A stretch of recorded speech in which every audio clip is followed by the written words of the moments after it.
स्वागत है दोस्तों मांगा मेलोडी हब पर। Revenge of the iron blooded का न्यू चैप्टर आ गया है, मगर फिलर चैप्टर है, कुछ एक्शन नहीं है, कुछ भी नहीं है ज़्यादा कुछ। फिर भी एक्सप्लेन कर देता हूँ, तो चलो इसी के साथ शुरू करते हैं।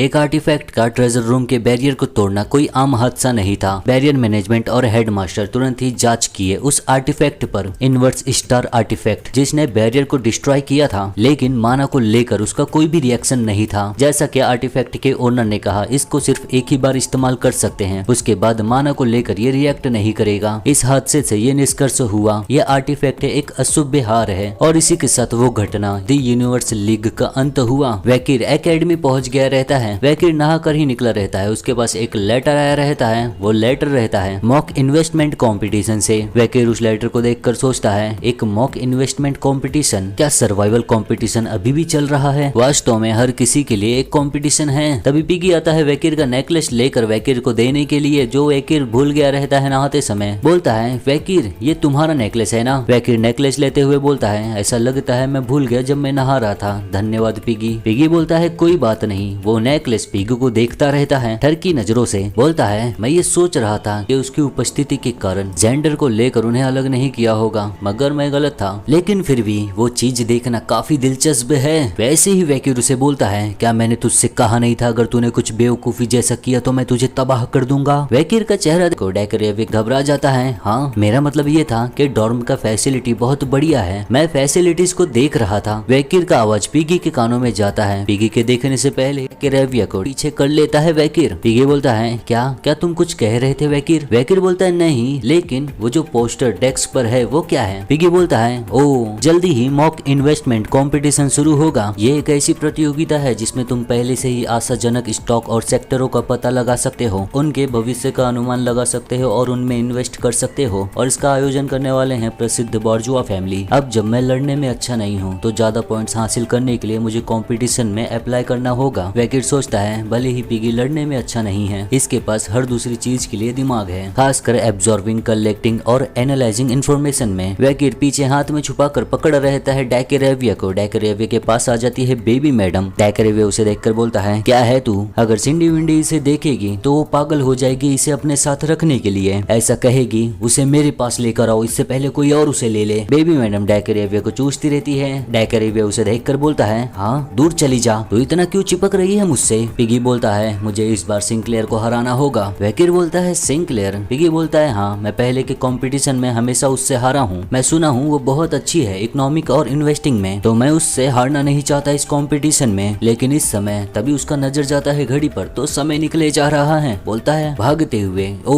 मुझे देरी हो गया, प्रोफेसर के साथ मेरा मीटिंग है, मैं पहले जाता हूँ। वैकिर दोनों को देखता है, बेबी मैडम और डेकरेविया को। बेबी मैडम डेकरेविया को चूस चूस कर पागल कर दी रहती है। डेकरेविया बोलता है, वैकिर इस जानवर को हटा। देखते ही देखते सूरज ढल जाता है, रात हो गया रहता है। और इसी समय यहाँ पर कोई एक शख्स भागता रहता है तेजी से, किसी से बचते हुए। उसके हाथों में एक्स रहता है, भागते भागते थक जाता है। बोलता है, ओह, अगर वो कुतिया ओरोबोरस नहीं होती तो मैं कैपिटल पर कब्जा कर लिया होता। तभी उसे पीछे से आवाज आता है, एडवर्ड बर्बन। उसकी फट जाती है पूरी तरह कि कौन आ गया उसके पीछे। मुड़कर देखकर बोलता है, कौन है तू? कितने समय से तू मेरा पीछा कर रहा है? सोचता है, ये मुझे पीछा कर रहा था, इसका मुझे थोड़ा सा भी एहसास नहीं हुआ। और उसके पीछे खड़ा है वैकिर। एडवर्ड बर्बन बोलता है, क्या तुझे ओरोबोरस ने भेजा है, और या फिर तू वो है द नाइट हॉन्ड जिसका पीछा कर रही है ओरोबोरस? वैकिर बोलता है, मुझे पता नहीं ये तू क्या बोल रहा है, लेकिन एडवर्ड, और या फिर तुझे मैं तेरे प्रीस्ट के नाम से बुलाऊं, सेंट बर्बन। ये सुनकर एडवर्ड चौंक जाता है, तू मेरे बारे में क्यों पता लगाया है? वैकिर उसकी तरफ बढ़ते हुए बोलता है, तू एक मिड रैंक ग्रेजुएटर है, तू एक हाई रैंकिंग प्रीस्ट है न्यू शूडो कल्ट में, नॉर्थ में, जिसे कहा जाता है OHM कल्ट। 25 साल पहले तू अपनी चचेरी बहन को मार दिया, उसका सेक्सुअल असल्ट करने के बाद बलिदान के तौर पे इस्तेमाल किया डीमन से कांटेक्ट करने के लिए। तब से तू ऐसे ही लगातार हजारों फैमिलीज को तबाह करते हुए तू अपने कल्ट का काम करते जा रहा है। और 20 साल की उम्र में तू डीमन आर्मी से जुड़ा कुआवार्डिस के खिलाफ जाने के लिए स्क्रिप्टर्स पर अपने व्यापक ज्ञान को इस्तेमाल करते हुए हथियार के रूप में तू घुसपैठ किया और विद्रोह करना शुरू किया। होली वॉर के समय मैनकाइंड एलाइड फोर्सेस के पीछे से। इसकी वजह से हीरोज को बहुत बड़ा झटका लगा। टूडोर, लेमनचान और फुसेर और बाकी सब लोगों के ऊपर भी। क्या मैं सही हूँ? फिर एडवर्ड अपने असली रूप को सामने लाते हुए बोलता है,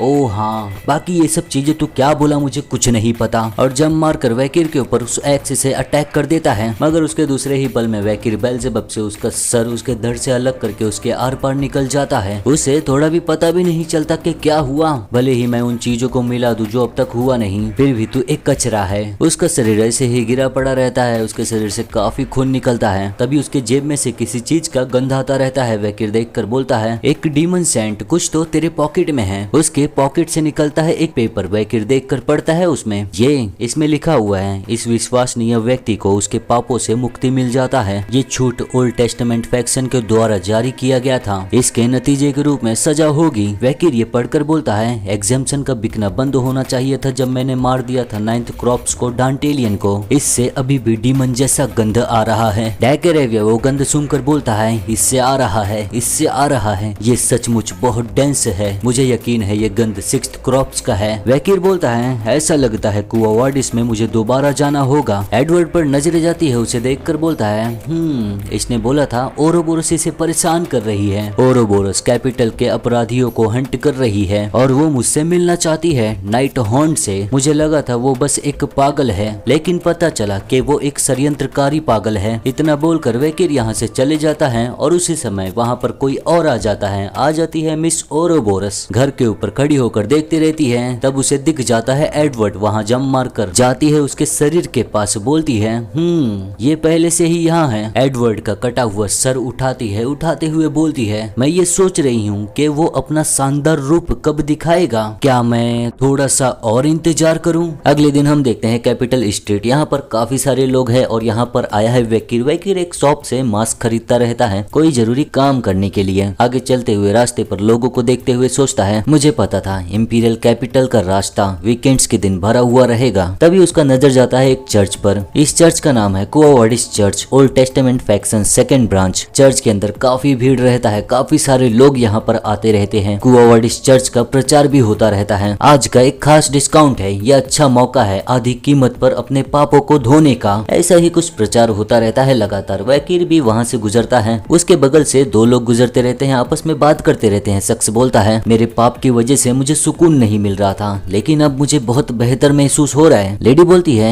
ऐसा इसलिए जो पहले हुआ था उसकी वजह से क्या? वो शख्स बोलता है, हाँ, उस समय जब मैं पी कर कैरेज ले जा रहा था तब मैंने एक बच्चे को मारा था। वो लेडी बोलती है, मैंने सुना था किसी बच्चे का मौत हुआ है। वैकिर देखने लगता है उन दोनों को। वो शख्स बोलता है, हाँ, मेरी किस्मत बुरी थी, वो मर गया और उसकी वजह से मुझे इतना गुस्सा आ रहा था कि मैं रातों को सो नहीं पा रहा था। तो मैं अपने पापों को धोने के लिए आया हूँ जब यहाँ पर डिस्काउंट लगा है। पाप धोने के लिए मैंने डिस्काउंट वाला बहुत महंगा लिया है, तो मुझे उनके परिवारों को कुछ भरना तो नहीं पड़ेगा, है ना ये कमाल का। लेडी बोलती है, क्या फर्क पड़ता है, तुम कितने अच्छे हो। इनकी बातें सुनकर डैकेरेविया बोलता है, हे मास्टर, क्या इंसान ऐसे होते हैं? देखने से तो अलग हैं, लेकिन ये लोग डीमंस की तरह ही हैं। दुनिया कैसी हो गई है। वैकिर भी उसी लाइन में लगता है, अपने पापों को धोने वाली लाइन में, और थोड़े ही समय में उसका नंबर भी आ जाता है। एंट्रेंस पर बैठा हुआ शख्स बोलता है वैकिर से, इतना इंतजार करने के लिए धन्यवाद। तुमने कौन सा पाप किया है? क्या तुम कुछ विशेष ढूंढ रहे हो? वैकिर पूछता है, जो मैंने पहले पाप किया था अगर मैं उसको धुल सकता हूँ तो क्या जो मैं भविष्य में करने वाला हूँ उसे भी धुल सकता हूँ? वो शख्स बोलता है, एग्जाम्पशन खरीदो, कुछ भी नामुमकिन नहीं। क्या लगता है तुम्हें कौन से पाप तुम करने वाले हो? वैकिर उसके पास आकर बोलता है, सच कहूँ तो ये गंभीर और बहुत चरम अपराध होगा। वो शख्स ये सुनकर अपना हाथ जोड़कर मुस्कुरा कर कहता है, अच्छा, तो तुम बिल्कुल सही जगह पर आए हो। हालांकि ऐसे पाप को धुलाने का कीमत ज्यादा होता है, जैसा कि तुमने कहा, बहुत गंभीर। क्या वो ठीक है? अगर ऐसा है तो कृपया करके जाओ VVIP एक्सक्लूसिव प्रार्थना के कमरे में और इंतजार करो। वैसे कौन सा बड़ा गुनाह करने जा रहे हो तुम, जो तुम इतना महंगा एग्जाम्पशन खरीदने के लिए तैयार हो? वकील बोलता है, मेरे बगल वाले जो सुअर पाले हैं मैं उन्हें मारने वाला हूँ। ये सुनकर वो शख्स हंसकर कहता है, ओह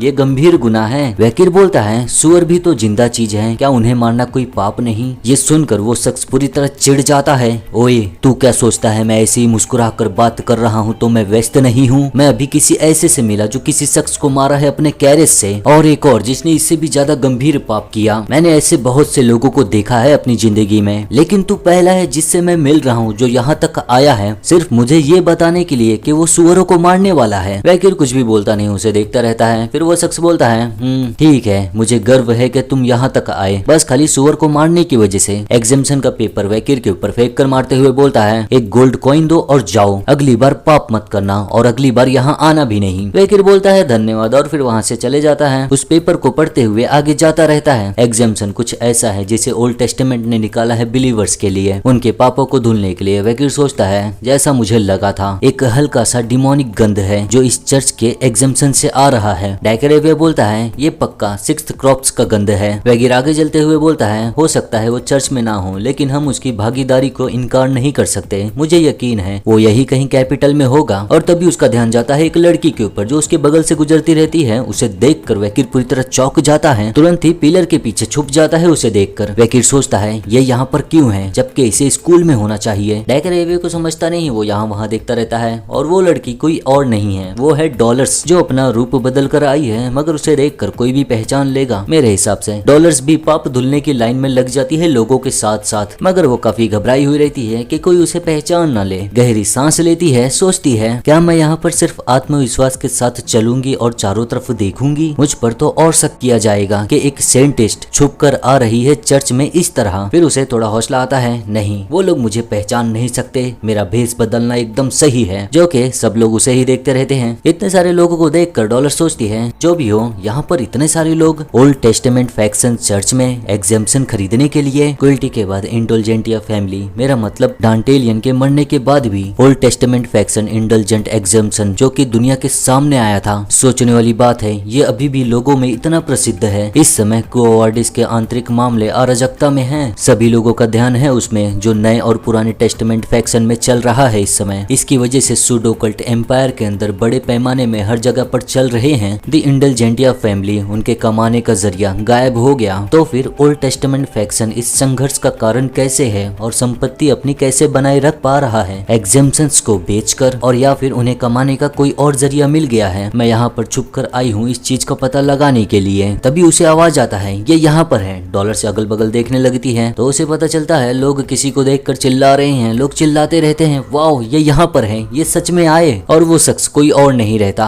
कैर्डिनल हेम्बर्ट रहता है। Loon church cardinal of the old testament faction, Hembert Loon कुवार्डिस फैमिली। डॉलर्स उसे देखती है तो पूरी तरह घबरा जाती है क्योंकि वो इसके ही फादर हैं। घबरा कर वहाँ से तेजी से जाने लगती है, मगर हेम्बर्ट का नजर उस पर चले जाता है। डॉलर्स को देखता रहता है भागते हुए। हेम्बर्ट प्रीस्ट को बोलता है एडे कैंप कुछ तो है जो मुझे करना है, चर्च में जाने से पहले चलो यहाँ वहाँ देखते हैं। एडे कैंप बोलता है समझ गया कैर्डिनल। सभी लोग चिल्लाते रहते हैं कैर्डिनल कहाँ जा रहे हो आप, कृपया करके हमें आशीर्वाद दो। मगर हेम्बर्ट वहाँ से चले जाता है बिना किसी को आशीर्वाद दिए हुए। डॉलर्स बचने के लिए तेजी से भागती रहती है। भागते भागते सोचती है क्यों यहाँ पर हेम्बर्ट नहीं, क्यों यहाँ पर मेरे फादर हैं। जब से मुझे पता चला है मेरे फादर और क्विंटी जुड़े हुए एग्जामिशन लिस्ट से जो मेरे न्यू टेस्टामेंट फैक्शन के आदर्शों का पालन करते हैं, और मेरे फादर जो ओल्ड टेस्टामेंट फैक्शन के कैर्डिनल है, तब से हमारे बीच का झगड़ा बदतर हो गया है। शुरुआत से ही मैं ऐसे ही सोचकर भागती रहती है। तभी उसके सामने कोई शख्स आ जाता है। डॉलर्स उससे टकरा जाती है, बोलती है सर झुकाकर ओह माफ करना, मैं देख नहीं रही थी कि मैं कहाँ जा रही हूँ। उस शख्स के टकराने से ही डॉलर्स गिर जाती है जमीन पर। सोचती है किससे मैं टकराई, ऐसा जैसे कि किसी दीवार से टकरा गई। यही सोचती रहती है तभी चर्च के गार्ड आ गए रहते हैं। बोलते हैं वहाँ पर वो लोग जो हैं उन पर शक हो रहा है, उन्हें पकड़ो। वैसे ही वो शख्स डॉलर का हाथ पकड़ता है और डॉलर्स को लेकर भागने लगता है तेजी से। वो दोनों गार्ड्स दोनों जन को दौड़ाते रहते हैं। ऐसे ही दोनों जन भागते रहते हैं काफी समय तक, और वो दोनों गार्ड्स भी दोनों का पीछा ही करते रहते हैं, मगर उन्हें पकड़ नहीं पाते। दूसरी जगह हम देखते हैं दो गार्ड्स पकड़ लिए रहते हैं दो शख्स को, रुक जाओ यहीं पर, हिलना नहीं। और फिर दोनों जन से मिलने के लिए आता है कैर्डिनल हेम्बर्ट। बोलता है दोनों को अपना कपड़ा निकालो और चेहरे को सामने लाओ, मगर ये दोनों शख्स कोई और ही रहते हैं। अपना कपड़ा निकालते हुए बोलता है ओल्ड टेस्टामेंट फैक्शन के लोगों का स्वागत करने का तरीका बहुत ही अनोखा है। कैर्डिनल हेम्बर्ट दोनों जन का चेहरा देखता है तो वो खुद काफी हैरान रहता है। वैसे ये दोनों कौन है मुझे भी याद नहीं है, आने वाले चैप्टर में पता चल ही जाएगा। वो शख्स मुस्कुरा कर बोलता है बहुत दिनों के बाद मिले हैं कैर्डिनल हेम्बर्ट। हम देखते हैं वैक्यूर और डॉलर्स को जो ठीक उनके ऊपर ही खड़े रहते हैं छुप कर। डॉलर्स दीवार में चिपकी खड़ी रहती है, वैक्यूर उसके सामने ही खड़ा रहता है उसके करीब। इसकी वजह से डॉलर्स का चेहरा काफी लाल हो गया रहता है। मेरा मतलब इसकी वजह से नहीं, क्योंकि डॉलर्स को पता चल गया है कि ये है कौन। डॉलर्स को यही लगता है कि ये नाइट ब्लड हॉन्ड है। डॉलर्स के साथ वैक्यूर छुपा रहता है ऊपर की तरफ और दोनों जन को देखते रहता है, मेरा मतलब उस शख्स को और कैर्डिनल हेम्बर्ट को।